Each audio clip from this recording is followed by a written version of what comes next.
Before man, monsters walked the earth. Monsters ruled the earth. Monsters rule man. Hypnos and Morpheus, the silence that begets dreams and the illusion that heals the mind. There is a moment every night when you cease to be yourself. The physical world dissolves. The identity you've built throughout the day, your name, your worries, your story, is taken apart, piece by piece. This is the supreme domain of Hypnos, the god of sleep. He is the great dissolver of consciousness, the gateway into the necessary void. But this void is never empty. The instant Hypnos completes his work, a second force, more subtle and infinitely creative, takes over. It gathers the dissolved fragments of your day, the buried traumas of your life, the desires you dare not name, and begins to weave. It creates impossible narratives, unfamiliar faces that feel familiar, landscapes that defy physics.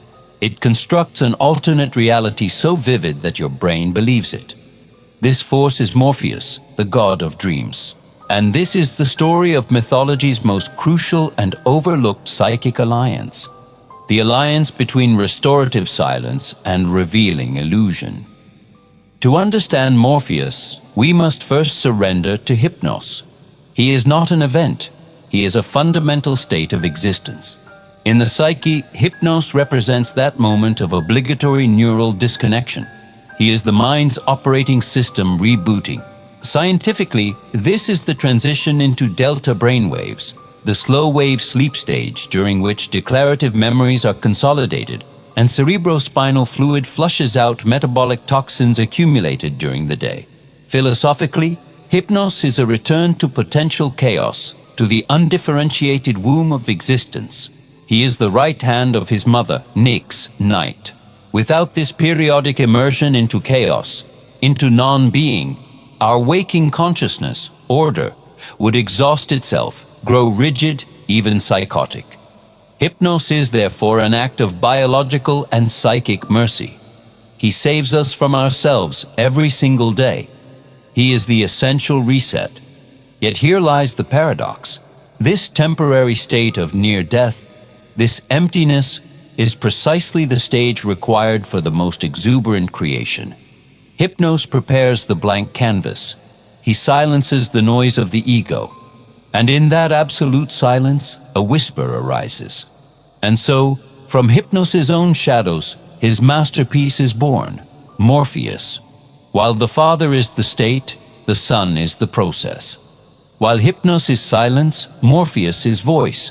He is one of the Oneiroi, the 1,000 sons of dreams. But he is the most important, the architect of forms. His name holds the key, Morpheus, from the Greek morphe, meaning form. His singular power is to assume any human form and appear in dreams.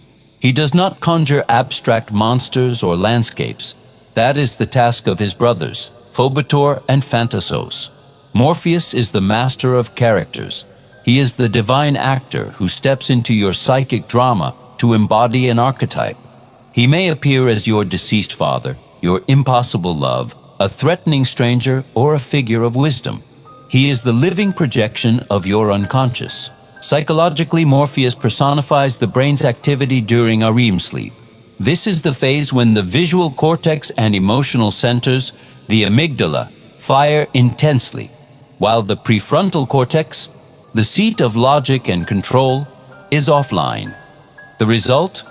Pure emotional narrative, free from reason's censorship. Morpheus is the director of this inner theater. He takes unresolved psychic content, complexes, repressed desires, primal fears, and drapes them in symbolic garments, crafting stories so you can confront, process, or integrate what your conscious mind rejects. He does not lie. He translates. His language is symbolism. Mythology's genius lies in making visible a profound psychological truth. Hypnos and Morpheus form an inseparable functional unity. One cannot exist without the other in the process of psychic healing. Think of it as an automatic nightly therapy. In the Hypnos phase, non-REM sleep, the therapist, your mind, creates a safe, confidential space. It calms the client, the ego, induces deep relaxation, and gently suggests it's safe to lower defenses. The day's memories are filed away. In the Morpheus phase, REM sleep, the therapist employs dramatization. An embarrassing emotional conflict becomes a dream of standing naked in public. A vague anxiety takes the shape of a shadowy pursuer. Why? Because the brain processes through narrative and emotion. It's more efficient to grapple with a symbolic monster than with the abstract performance anxiety at work. This is the homeostatic function of dreams. Under hypnosis protection, Morpheus regulates psychic pressure. Through symbolism, he releases emotional energy that had been suppressed. That's why a night of vivid dreams can bring clarity to a problem. You didn't find a logical answer. You experienced an emotional resolution in a language only your unconscious fully understands. Without Hypnos, there is no access to the stage. Without Morpheus, the stage remains empty and healing never occurs. Together, they form the endless cycle of psychic deconstruction and reconstruction. But every divine coin has a reverse. The very alliance that heals, when unbalanced, can torment. Remember Hypnos' thousand sons? Morpheus is only the most famous. He has a brother named Phobetor, or Isilus, god of nightmares, the one who takes the form of beasts, monsters, and terrifying creatures. Here, mythology warns us. When unconscious material is too traumatic, when psychic pressure is extreme, Morpheus's symbolic process can fail. Instead of subtle translation, there is direct invasion. Phobetor embodies the nocturnal panic attack, pure unmetabolized terror. He reveals how thin the boundary is between revelation and trauma within hypnosis realm. A nightmare is a dream that couldn't fully fulfill its processing function. It is the unconscious screaming, something the mind at that moment cannot transform into a comprehensible narrative. It is Morpheus trying and failing to give form to the unspeakable. And even in failure, he shows us something vital, a wound that demands conscious attention. At dawn, Hypnos retreats, and his twin brother, Ether, celestial light, dissolves his kingdom. Morpheus departs, his nightly work complete. You awaken. Often, you remember nothing. Other times, you carry hazy echoes of an alternate world. Do not ignore those echoes. They are not random brain entertainment. They are direct reports from the front line between your consciousness and your unconscious, written in the symbolic language of the gods. Hypnos offered the sacred space of silence. Morpheus filled it with an alchemy of images meant to keep you whole. So tonight, as Hypnos's gentle weight settles on your eyelids, do not resist.